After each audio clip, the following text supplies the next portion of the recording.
because this is about racism. And if you can't hear it from them, then hear it from me. As a white woman and a daughter of a man of privilege and power, he knew that his strength was to bring people that didn't look like him to the table of government. And so 50 years later, after Barbara Jordan, aided by white people to have a voice, the first woman of color elected to the South, a woman who sat in the impeachment of Nixon, a woman who said that finally, after amendment, debate, and vote, I am finally part of we the people. To stand here as a 50-year-old woman and know that we now go back in time. So let's talk about cowardice and cheats. Because if you knew you could win this next election, you wouldn't be taking this effort to try to steal 5 seats from elected officials that members of color elected to represent them in Washington, D.C. You wouldn't be doing everything you can to take this coalition of diversity and stand up at the mic and say, why are we doing this? Because we can. And you shield your racism with your party, with ignorance and arrogance, to come up here and say, to be honest with you, I haven't read the bill from the other side. To be honest with you, I haven't talked to the lawyers to be bringing this before. Because you think that people will give you grace on ignorance and arrogance around party, because you can't admit that the root of all of this is about racism and power. A power grab, a pure power grab. And so I'm going to ask, don't shake your head, because I'm going to give you a moment to prove what you mean behind that. Because when Donald Trump called Georgia Republicans and said, hey boys, I need you to steal me almost 12,000 votes. To those men credit, they said, no, sir. We already know what Governor Abbott said. In a few minutes, we're going to find out what y'all say. All right. Vote no on this bill. Representative Ann Johnson's speech is one of those rare moments where history, personal story, and politics collide to create something undeniably powerful. This wasn't just a speech aimed at Republicans in a chamber.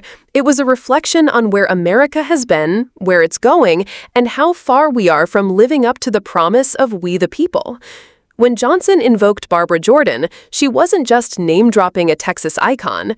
Jordan was a giant in American democracy, the first Black woman elected to Congress from the South at a time when that achievement was nearly unthinkable. She was brilliant, unapologetically principled, and someone who believed in the Constitution even when the system excluded her for so long.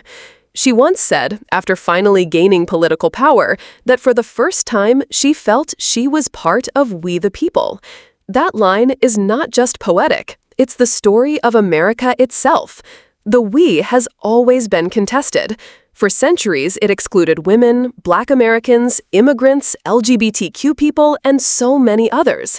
Barbara Jordan forced her way into that circle and expanded the meaning of democracy. Ann Johnson connects that history to her own life, growing up as the daughter of a white man with privilege and power, but one who believed real leadership was about making room at the table for those without that same privilege. That reflection is important because she's saying, if even someone who benefited from a system built on inequality could understand the need for inclusion, then how can today's Republicans, 50 years later, be so determined to take us backwards? That's the heart of this speech. It's about regression. Republicans aren't introducing new ideas to win over voters. They aren't offering policies that broaden their coalition. Instead, they are rewriting the rules of the game itself, carving up districts, stripping representation from communities of color, and silencing voices not because they can't win on the merits, but because they fear losing in a fair fight. Ann Johnson calls it cowardice, and that's exactly what it is. If you're confident your ideas resonate with the American people, you don't need to cheat. You don't need to hide behind gerrymandering or voter suppression. You don't need to shield racism with party loyalty. You stand on your ideas and let the people decide. What makes her speech sting is the honesty about what Republicans are really doing. They admit they haven't read the bills. They admit they haven't consulted legal experts. They brush it off as if the details don't matter. But those details determine who gets a seat at the table of American democracy. Their arrogance isn't just insulting, it's dangerous. Because when politicians normalize ignorance, when they shrug and say, "We can do this because we can," they chip away at the foundations of democratic legitimacy. And Johnson doesn't let them hide from the bigger picture either. She connects these state-level power grabs to Donald Trump himself. Remember his infamous call to Georgia officials in 2020? He didn't ask for a fair recount. He didn't ask for transparency.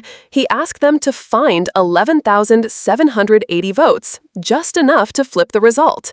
That wasn't democracy. That was a mob boss pressuring officials to bend reality to his will. And Johnson's point is that the same instinct is driving these bills in Texas. If we can't win, we'll change the rules. If we can't convince voters, we'll suppress them. If we can't build a diverse coalition, we'll dismantle one. This is why her words resonate beyond the chamber. It's not just about Texas. It's about the ongoing battle between a vision of democracy that includes everyone and a vision of power that belongs only to a few. It's about whether we the people continues to expand or whether it shrinks back into a smaller, wider, narrower circle. And make no mistake, that choice will determine the future of American democracy. So what do we take from this? First, that history matters. Barbara Jordan's fight in the 1970s laid the foundation for leaders like Ann Johnson today, but progress isn't linear. Gains can be rolled back. Rights can be stripped away. Representation can be stolen. Second, that silence is complicity. Johnson put her Republican colleagues on the spot. Will you show courage, or will you repeat Trump's playbook? That question applies to all of us, too. If we see democracy being eroded and shrug it off, then we're giving our consent to the erosion. Ann Johnson's speech wasn't just a critique, it was a warning that democracy only survives when people stand up for it, loudly, unapologetically, and together. The Republicans she called out may ignore her words in that chamber, but the rest of us don't have to.